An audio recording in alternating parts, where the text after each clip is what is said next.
बाबू जयपाल पेशे से एक डॉक्टर थे, लेकिन इसे उनका भाग्य ही कहिए कि वो ज्यादा तरक्की नहीं कर पाए।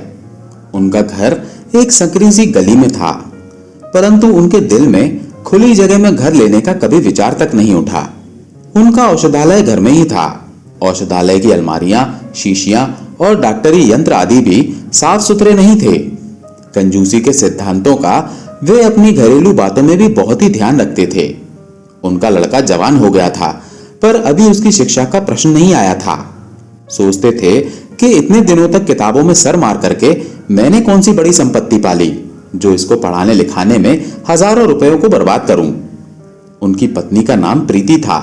प्रीति बड़ी ही धैर्यवान स्त्री थी, परंतु डॉक्टर साहब को अपनी पत्नी के इस गुण की कोई कदर नहीं थी। बाबू जयपाल की मां अभी जीवित थी, परंतु गंगा स्नान के लिए वो तरस तरस कर रह जाती, तो फिर दूसरे पवित्र स्थानों की यात्रा की तो बात ही क्या करनी। इस घोर कंजूसी का परिणाम ये था कि उनके घर में सुख शांति का नाम नहीं था। इसी परिवार में उनकी एक बुढ़िया नौकरानी थी, जिसका नाम था जगिया। उसने डॉक्टर साहब को गोद में खिलाया था और इस घर से उसे ऐसा प्रेम हो गया कि सब प्रकार की कठिनाइयां झेलती थी, परंतु टलने का नाम नहीं लेती थी। डॉक्टर साहब की आय कोई बहुत ज्यादा नहीं थी, परंतु उन्होंने कई शक्कर और कपड़े के कारखानों में हिस्सेदारी खरीद रखी थी। आज संयोग की बात है कि मुंबई के एक कारखाने ने अपने वार्षिक लाभ में से 750 रुपए मनी ऑर्डर द्वारा उन्हें भेजे थे।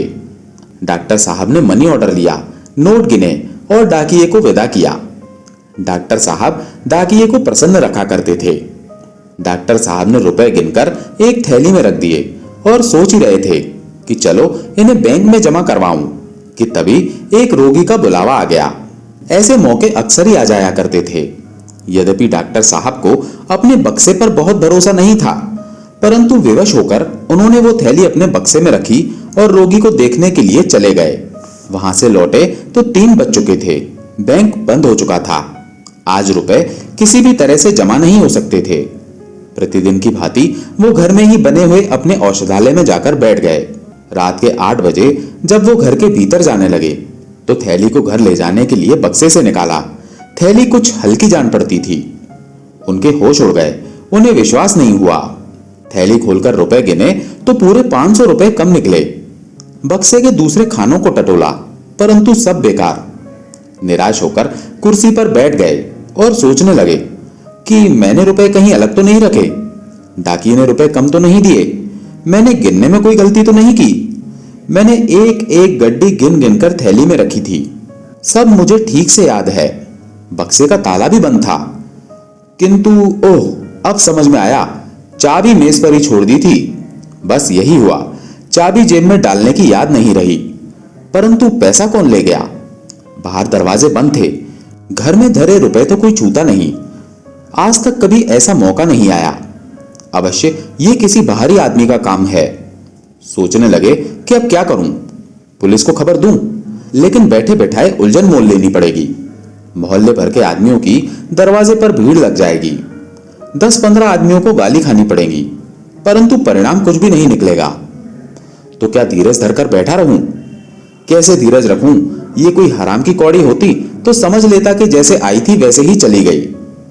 डॉक्टर साहब का मन चोर से बदला लेने के लिए व्याकुल हो रहा था, किंतु कोई उपाय नहीं सूझ रहा था। तभी उन्हें याद आया, हाँ, नदी की ओर जाते हुए जो एक ओझा बैठता है, उसके करतब की कहानी मैंने अक्सर सुनी है। सुना है गए हुए धन का पता बतला देता है, रोगियों को बात ही बात में चंगा कर देता है, चोरी के माल का पता लगा देता है और काले जादू का माहिर है। ये निशाना ठीक बैठ जाए तो मेरे दिल की इच्छा पूरी हो जाएगी। रुपए भी मिल जाएंगे और चोर को सबक भी मिल जाएगा। उसके यहाँ हमेशा लोगों की भीड़ रहती है। अगर उसमें कुछ बात ना होती तो लोग क्यों जमा होते? क्या करूं? उस ओझा के पास जाऊं? कोई लाभ ना हुआ तो कोई हानि भी नहीं होगी। जहां 500 रुपए गए हैं, 2-4 रुपए का खून और सही। ये समय ठीक है। इस समय भीड़ भी कम होगी। अभी चलना चाहिए। अपने मन में निश्चय करके डॉक्टर साहब उस ओझा के घर की ओर चल दिए। जाड़े की रात थी। 9 बज गए थे। रास्ता लगभग बंद ही हो गया था। कभी कभी घरों से रामायण की ध्वनि कानों में आ जाती थी। कुछ देर के बाद बिल्कुल सन्नाटा हो गया। रास्ते के दोनों ओर हरे भरे खेत थे। सियारों का हुआना सुनाई पड़ने लगा। जान पड़ता था कि सियारों का दल कहीं आसपास ही है। इस समय सन्नाटे में सियारों का चिल्लाना डॉक्टर साहब को डरा रहा था। वो तेज कदमों के साथ बढ़े चले जा रहे थे। अचानक उनके मन में विचार आया कि कहीं मेरे घर में से तो किसी ने रुपए नहीं उठा लिए। वे तत्काल ठिठक गए, पर एक ही क्षण में उन्होंने इसका निर्णय भी कर लिया। क्या हर्ज है, घर वालों को तो इसका और भी कड़ा दंड मिलना चाहिए। चोर के साथ कोई सहानुभूति नहीं। यदि घर वालों ने मुझे धोखा दिया है तो उन्हें भी कड़ा दंड मिलना चाहिए। इतना कड़ा और इतना शिक्षाप्रद कि फिर कभी किसी का ऐसा करने का साहस ना हो। अंत में वो ओझा के घर जा पहुंचे। वहां पर लोगों की भीड़ नहीं थी। यह देखकर डॉक्टर साहब को बड़ा ही संतोष हुआ। ओझा का नाम बुद्धू था। लोग उसे चौधरी कहते थे। छोटा सा घर था और वो भी गंदा। छप्पर इतनी नीचे थी कि झुकने पर भी सिर में टक्कर लगने का डर था। दरवाजे पर एक नीम का पेड़ था। कई लोहे के नोकदार त्रिशूल भी गड़े हुए थे। 10 बज चुके थे। बुद्धू चौधरी, जो कि एक रौबदार आदमी था, वहीं पर बैठा हुआ नारियल पी रहा था। बोतल और गिलास भी उसके सामने रखे हुए थे। बुद्धू ने डॉक्टर साहब को देखकर तुरंत बोतल छिपा ली। घर से एक बुढ़िया निकल कर आई और डॉक्टर साहब को बिठाया गया। डॉक्टर साहब ने कुछ झेपते हुए सारी घटना कह सुनाई। बुद्धू ने कहा, हुजूर, ये कौन सा बड़ा काम है। अभी इसी इतवार को दरोगा जी की घड़ी चोरी हो गई थी। बहुत तहकीकात की, परंतु कुछ पता नहीं चला। मुझे बुलाया, मैंने बात ही बात में पता लगा दिया। 5 रुपए का इनाम भी मिला। कल की ही बात है, जमींदार साहब की घोड़ी खो गई थी। चारों तरफ दौड़ते फिरते थे। मैंने ऐसा पता बताया कि घोड़ी चरती हुई मिल गई। इस विद्या की बदौलत ही मेरा सम्मान होता है। डॉक्टर को दरोगा और जमींदार की चर्चा अच्छी नहीं लगी। वे बोले, मैं केवल चोरी का पता लगाना नहीं चाहता, मैं चोर को सजा भी देना चाहता हूं। बुद्धू ने एक क्षण के लिए आंखें बंद की, जमाई ली, चुटकियां बजाईं और फिर कहा, यह घर के ही किसी आदमी का काम है। डॉक्टर साहब बोले, कुछ परवाह नहीं, चाहे कोई भी हो। बुद्धू बोला, पीछे से कोई बात बने या बिगड़े तो हुजूर हम ही को बुरा कहेंगे। इसकी तुम चिंता ना करो, मैंने खूब सोच विचार कर लिया है। बाकी अगर घर के ही किसी आदमी का काम है तो मैं उसके साथ और भी सख्ती करना चाहता हूं। बाहर का आदमी मेरे साथ धोखा करे तो मैं क्षमा कर दूंगा, परंतु घर के आदमी को मैं किसी प्रकार से क्षमा नहीं कर सकता। तो हुजूर क्या चाहते हैं? बस यही कि मेरे रुपए मिल जाएं और चोर किसी बड़े कष्ट में पड़ जाए। काले जादू का मारक मंत्र चला देना। बुढ़िया ने कहा, ना बेटा ना, मारक मंत्र ना चलाना, ना जाने कैसी पड़े और कैसी ना पड़े। डॉक्टर साहब ने कहा, तुम मारक मंत्र चला दो, इसका जो कुछ भी खर्चा और इनाम होगा मैं देने को तैयार हूं। बेटा मैं फिर से कहती हूं, मारक मंत्र के फेर में मत पड़ना। कोई जोखिम की बात आ गई तो वही बाबूजी फिर से तेरे सिर होंगे और तेरे बनाए कुछ ना बनेगा। क्या मैं जानती नहीं कि मारक का उतार कितना कठिन है? हाँ बाबूजी, एक बार फिर अच्छी तरह से सोच लीजिए। मारक मंत्र तो मैं चला दूंगा, लेकिन उसको उतारने का जिम्मा मैं नहीं ले सकता। अभी कह तो दिया, मैं तुमसे उतारने को नहीं कहूंगा, चलाओ भी तो। बुद्धू ने कुछ आवश्यक सामान की एक लंबी सी सूची बनाई। डॉक्टर साहब ने सामान की अपेक्षा रुपए देना ही उचित समझा। बुद्धू राजी हो गया। डॉक्टर साहब चलते चलते बोले, ऐसा मंत्र चलाओ कि सवेरा होते होते चोर मेरे माल को लिए हुए आ जाए। आप निश्चिंत रहिए सरकार। डॉक्टर साहब वहां से चले तो 11 बजे थे। जाड़े की रात थी, कड़ाके की ठंड थी। उनकी मां और पत्नी दोनों बैठी हुई उनकी राह देख रही थी। जगिया वहीं पर बैठी हुई थी। वो बार बार उठकर अपनी अंधेरी कोठरी में जाती, आले पर कुछ टटोल कर देखती और फिर अपनी जगह पर आ जाती। बार बार पूछती, कितनी रात हो गई है। जरा भी खटका होता तो चौंक पड़ती। आज डॉक्टर साहब ने आने में इतनी देर लगाई, इसका सबको ही आश्चर्य था। ऐसे मौके बहुत ही कम आते थे कि रोगियों को देखने के लिए उन्हें रात में जाना पड़ता। मित्रों के साथ उनका कोई मेलजोल नहीं था। मां ने कहा, जाने कहां चला गया, खाना बिल्कुल ठंडा हो गया है। पत्नी बोली, आदमी जाता है तो कहकर जाता है, आधी रात से ऊपर हो गई है। मां बोली, कोई ऐसी अटक हो गई होगी, नहीं तो वो कब घर से बाहर निकलता है। मैं तो अब सोने जाती हूं, उनका जब भी जी चाहे वो आए। कोई सारी रात बैठा पहरा तो नहीं देगा। यही बातें हो रही थी कि डॉक्टर साहब घर आ पहुंचे। प्रीति संभल कर बैठ गई। जगिया उठकर खड़ी हो गई और उनकी ओर सहमी आंखों से ताकने लगी। मां ने पूछा, आज इतनी देर क्यों लगा दी? डॉक्टर साहब ने कहा, तुम लोग तो सुख से बैठी हो ना, हमें देर हो गई इसकी तुम्हें क्या चिंता? जाओ सुख से सो जाओ। इन ऊपरी दिखावटी बातों से मैं धोखे में नहीं आऊंगा। तुम लोगों को मौका मिले तो गला काट दो। मां ने दुखी होकर कहा, बेटा ऐसी जी दुखाने वाली बातें क्यों करते हो? घर में तुम्हारा कौन दुश्मन है जो तुम्हारा बुरा चाहेगा? मैं किसी को अपना मित्र नहीं समझता, सभी मेरे बैरी हैं, मेरी जान के दुश्मन हैं। नहीं तो क्या आंख झपकते ही मेरी मेज से 500 रुपए उड़ जाते? दरवाजे बाहर से बंद थे, कोई गैर आया नहीं, तो रुपए कहां पर गए? जो लोग इस तरह से मेरा गला काटने पर उतारू हो, क्या मैं उन्हें अपना समझूं? मैंने खूब पता कर लिया है, अभी एक ओझे के पास से चला आ रहा हूं। उसने साफ कह दिया कि घर के ही किसी आदमी का काम है। अच्छी बात है, जैसी करनी वैसी भरनी। मैं भी बता दूं कि मैं अपने बैरियों का शुभचिंतक नहीं हूं।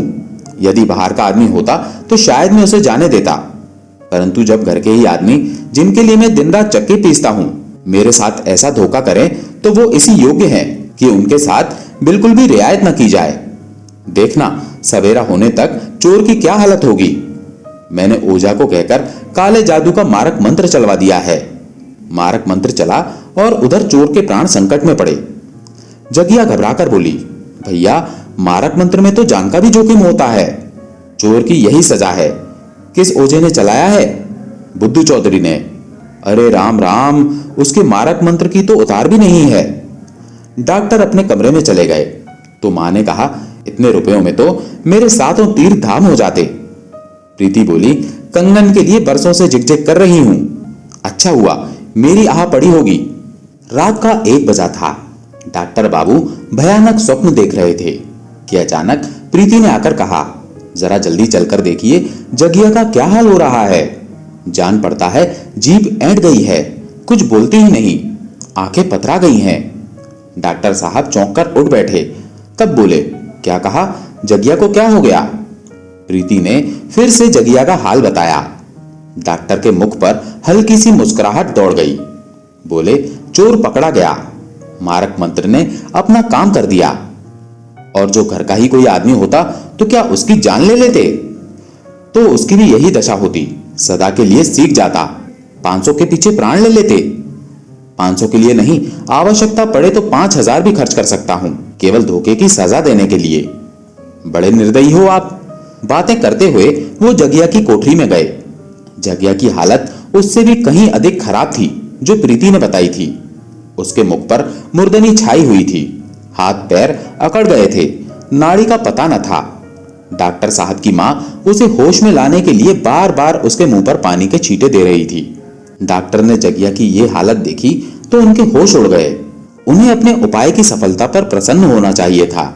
जगिया ने रुपए चुराए तो इसके लिए अभी तक प्रमाण की आवश्यकता न थी, परंतु मारक मंत्र इतनी जल्दी प्रभाव कर देगा और इतनी घातक वस्तु है, इसका डॉक्टर साहब को अनुमान न था। वे चोर को एड़ियां रगड़ते, पीड़ा से कराहते और तड़पते हुए देखना चाहते थे, परंतु ये दुखमय दृश्य देखकर प्रसन्न होने के बदले उनके हृदय पर चोट सी लग गई। उनके मन में दया का भाव उठने लगा। इसके अतिरिक्त उन्हें अनुमान नहीं था कि जगिया जैसी दुर्बल आत्मा उनके गुस्से का शिकार हो जाएगी। वे समझते थे कि मेरे बदले का वार किसी सजीव मनुष्य पर होगा। यहां तक कि वे अपनी स्त्री और लड़के को भी इस वार के योग्य समझते थे। पर मरे को क्या मारना, कुचले को क्या कुचलना, उन्हें जगिया का यह काम क्षमा योग्य लगने लगा। जिसे रोटियों के लाले हों, कपड़ों को तरसती हो और जिसकी इच्छाएं कभी पूरी ना हुई हो, उसकी नीयत बिगड़ भी जाए तो कौन सी हैरानी की बात है। वे उसी समय औषधालय में गए। होश में लाने की जो भी अच्छी अच्छी दवाइयां थी, उनको मिलाकर एक नई औषधि बना ली, जगिया के गले में उतार दी, परंतु कुछ लाभ ना हुआ। जगिया को होश में लाने के यत्न किए जाने लगे। थोड़ी ही देर बाद जगिया की आंख खुली। उसने सहमी हुई दृष्टि से डॉक्टर साहब को देखा और उखड़े हुए स्वर में बोली, हे राम, कलेजा फूका जाता है, अपने रुपए ले ले, आले पर एक हांडी है, उसी में रखे हुए हैं, मुझे अंगारों से मत जला, मैंने तो रुपए तीर्थ करने के लिए चुराए थे, क्या तुझे तरस नहीं आता? मुट्ठी भर रुपयों के लिए मुझे आग में जला रहा है। मैं तुझे ऐसा ना समझती थी। हाय राम। ये कहते हुए बुढ़िया फिर से बेहोश हो गई। नाड़ी बंद हो गई, होंठ नीले पड़ गए, शरीर के अंगों में खिंचाव होने लगा। डॉक्टर साहब ने दीन भाव से प्रीति की ओर देखा और बोले, मैं तो अपने सारे उपाय कर चुका हूं। अब इसे होश में लाना मेरे बस के बाहर की बात है। मुझे नहीं पता था कि ये अभागा मारक मंत्र इतना घातक हो जाएगा। कहीं इसकी जान पर बन गई तो जीवन भर पछताना पड़ेगा। आत्मा की ठोकरों से कभी छुटकारा ना मिलेगा। क्या करूं, बुद्धि कुछ काम नहीं करती। प्रीति बोली, किसी सिविल सर्जन को बुलाओ, हो सकता है वो कोई अच्छी दवा दे दे।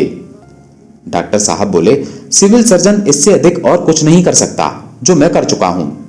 हर घड़ी इसकी दशा गिरती जाती है। ना जाने हत्यारे ने कौन सा मंत्र चला दिया। उसकी मां मुझे बहुत समझाती रही, परंतु मैंने क्रोध में उसकी बातों की जरा भी परवाह नहीं की। डॉक्टर साहब की मां बोली, बेटा तुम उसी को बुलाओ जिसने ये मंत्र चलाया है, वही कुछ कर सकता है। कहीं ये मर गई तो हत्या सिर पर पड़ेगी, पूरे परिवार का नाश हो जाएगा। 2 बज रहे थे, ठंडी हवा हड्डियों में चुभ रही थी। डॉक्टर लंबे लंबे कदम उठाकर बुद्धू चौधरी के घर की तरफ चले जा रहे थे। इधर उधर बेकार में ही देखते थे कि कहीं कोई रिक्शा या तांगा मिल जाए। उन्हें ऐसा लग रहा था कि बुद्धू का घर बहुत दूर हो गया है। कई बार धोखा हुआ कि कहीं रास्ता तो नहीं भटक गया। जरूर रास्ता भटक गया हूं, किसी से पूछ लूं।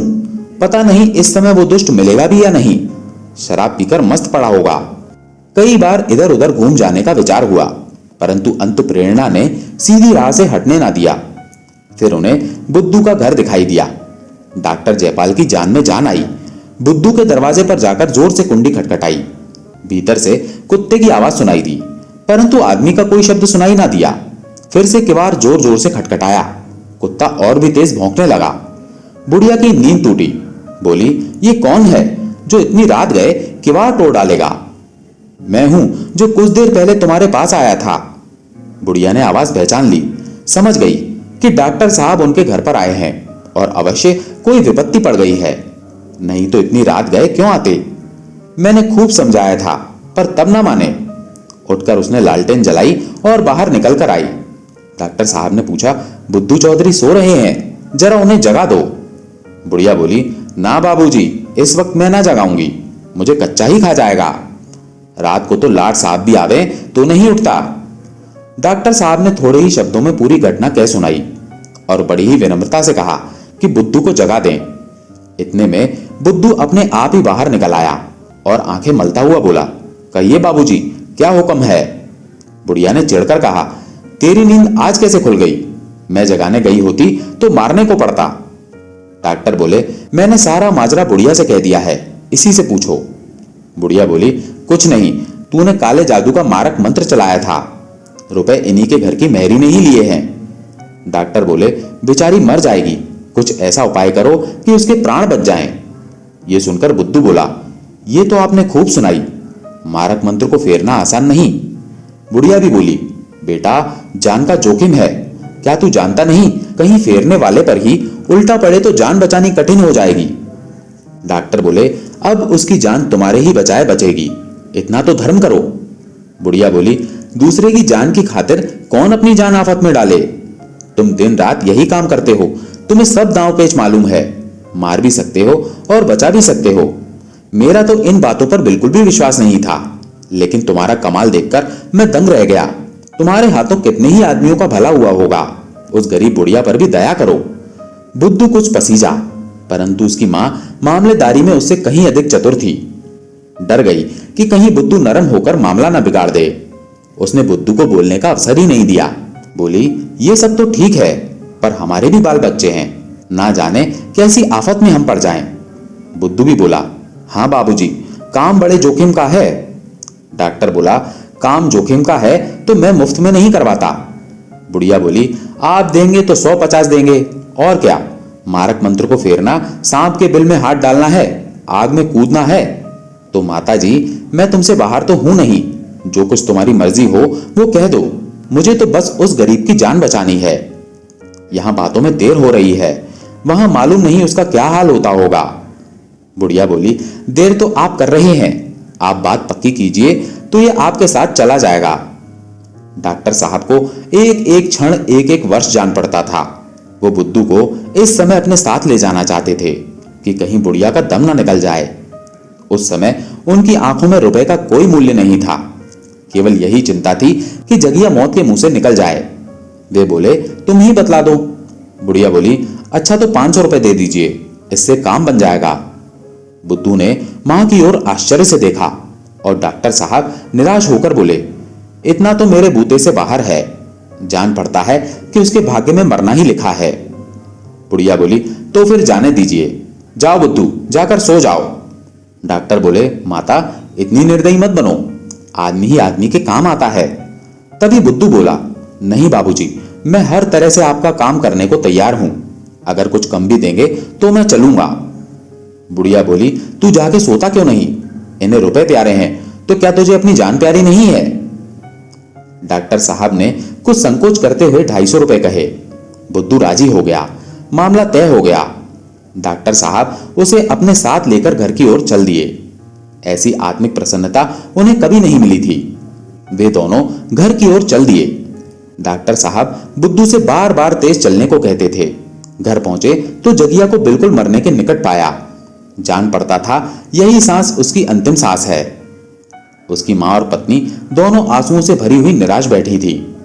बुद्धू ने दोनों को बड़ी ही विनम्र दृष्टि से देखा। डॉक्टर साहब के भी आंसू ना रुक सके। जगिया की ओर झुके तो आंसू की 2 बूंदें उसके मुरझाए हुए पीले चेहरे पर भी टपक पड़ी। इस हालात को देखकर बुद्धू सजग हो गया। जगिया की देह पर हाथ रखते हुए बोला, अब मेरे किए से भी कुछ नहीं हो सकता, ये तो दम तोड़ रही है। डॉक्टर साहब ने गिड़गिड़ाते हुए कहा, नहीं चौधरी, ईश्वर के नाम पर अपना मंत्र चलाओ, इसकी जान बच गई तो सदा के लिए तुम्हारा गुलाम बनकर रहूंगा। बुद्धू बोला, आप मुझे जानबूझकर जहर खाने को कहते हैं। मुझे मालूम न था कि काले जादू के देवता इस वक्त इतने गर्म हैं। वो मेरे मन में बैठे कह रहे हैं, तूने मेरा शिकार छीना तो मैं तुझे निगल जाऊंगा। डॉक्टर बोले, देवता को किसी तरह से राजी कर लो। राजी करना बड़ा ही कठिन है। 500 रुपए दीजिए तो उसकी जान बचे। उतारने के लिए बड़े बड़े जतन करने पड़ेंगे। 500 रुपए दे दूंगा तो क्या इसकी जान बचा लोगे? हाँ बिल्कुल, शर्त के साथ। डॉक्टर साहब जल्दी से बिजली की तरह लपककर अपने कमरे में से 500 रुपए की थैली लाकर बुद्धू के सामने रख देते हैं। बुद्धू ने विजय की दृष्टि से थैली को देखा, फिर जगिया का सर अपनी गोद में रखकर उस पर हाथ फेरने लगा। कुछ बुदबुदाकर शू-शू करता जाता था। एक ही क्षण में उसकी सूरत डरावनी हो गई, लपटें सी निकलने लगी, बार बार अंगड़ाइयां लेने लगा। इसी दशा में एक बेसुरा सा गाना आरंभ किया, पर हाथ जगिया के सर पर ही था। अंत में करीब आधा घंटा बीतने पर जगिया ने आंखें खोली, जैसे बुझते हुए दिए में तेल पड़ गया हो। धीरे धीरे उसकी दशा अब सुधरने लगी थी। उधर सुबह की पहली किरण निकली और जगिया एक अंगड़ाई लेकर उठ बैठी। 7 बजने को हुए तो जगिया फिर से एक मीठी मीठी नींद सो गई थी। उसकी दशा अब निरोगी लग रही थी। बुद्धू रुपयों की थैली लेकर चला गया। डॉक्टर साहब की मां ने कहा, बात ही बात में 500 रुपए मार कर ले गया। ये क्यों नहीं कहती कि एक मुर्दे को जिंदा कर गया? क्या उसके प्राण का इतना भी मूल्य नहीं? मां ने कहा, देखो आले पर 500 रुपए हैं या नहीं? डॉक्टर साहब ने कहा, नहीं, उन रुपयों को हाथ मत लगाना, उन्हें वहीं पड़े रहने दो। जगिया ने तीर्थ करने के वास्ते लिए थे, अब उसी काम में लगेंगे। मां ने कहा, यह सब उसी के भाग्य के थे। डॉक्टर साहब बोले, उसके भाग्य के तो 500 ही थे, बाकी मेरे भाग्य के थे। इसकी बदौलत मुझे जो शिक्षा मिली है वो जिंदगी भर ना भूलेगी। तुम मुझे अब किसी भी जरूरी काम में मुट्ठी बंद करते हुए ना पाओगी। इस घटना के बाद से डॉक्टर साहब का मन बिल्कुल बदल चुका था। वे अब एक कंजूस आदमी नहीं थे। दोस्तों, ये कहानी आपको कैसी लगी कमेंट करके जरूर बताइएगा। अगर अच्छी लगी हो तो वीडियो को लाइक करके चैनल को सब्सक्राइब जरूर कर लीजिएगा। धन्यवाद।